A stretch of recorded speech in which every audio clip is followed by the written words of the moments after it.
श्री कृष्ण गीता के मुख्य 5 उपदेश। श्री कृष्ण अर्जुन से कहते हैं कि व्यक्ति कर्म करने के लिए पैदा हुआ है और बिना कर्म किए कोई रह नहीं सकता।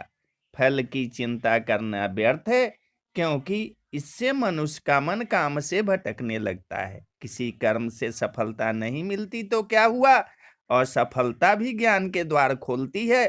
अगर बिना फल की चिंता किए कर्म करते रहोगे तो सफलता और मन की शांति जीवन भर तुम्हारा साथ नहीं छोड़ेगी। जो कर्म फल से विरक्त होकर कर्म करता जाता है, उसका आध्यात्मिक ज्ञान बढ़ता जाता है।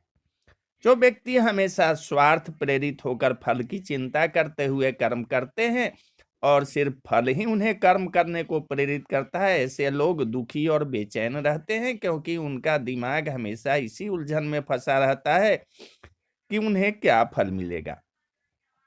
स्वार्थी व्यक्ति सुखी नहीं रह पाता और ऐसे व्यक्ति से कोई भी संबंध नहीं बनाना चाहता, इसलिए स्वार्थ से ऊपर उठे और दूसरे का भी हित सोचे।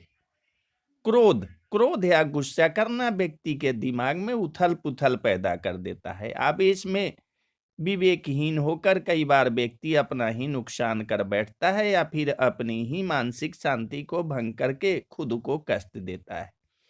क्रोध की अग्नि में बुद्धि और तर्क नष्ट हो जाते हैं और व्यक्ति बिना विचार किए बस अपने अहम की तुष्टि करने वाले काम करता है, और गुस्सा व्यक्ति की विचार शक्ति को पंगु बना देता है और भ्रम पैदा करता है। इस संसार में ईश्वर कई रूपों में जाना जाता है। इनमें से कोई भी रूप बड़ा छोटा नहीं है। परमात्मा का हर रूप समान है। जैसे हर नदी अंत में सागर में जाकर मिलती है, वैसे ही हर धर्म मत और संप्रदाय की धाराएं परमात्मा रूपी समुद्र में समा जाती है। यह संसार परम पिता का ही स्वरूप है, वो हर कण में विद्यमान है।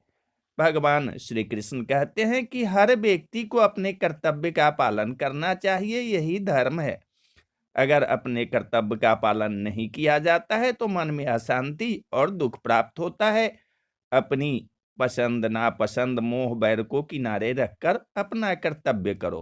किसी अन्य व्यक्ति का कर्म आपको कितना भी आकर्षित करे, उसके प्रलोभन में न आए। कष्ट में रहते हुए भी अपना कर्म करना दूसरे की नकल करने से श्रेष्ठ है।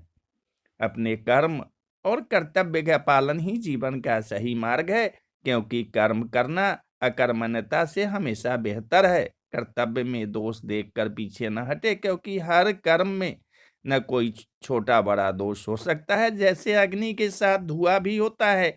सदैव कर्म करो, कर्म करने से पहले विचार करो, लेकिन बहुत ज्यादा विश्लेषण मत करो।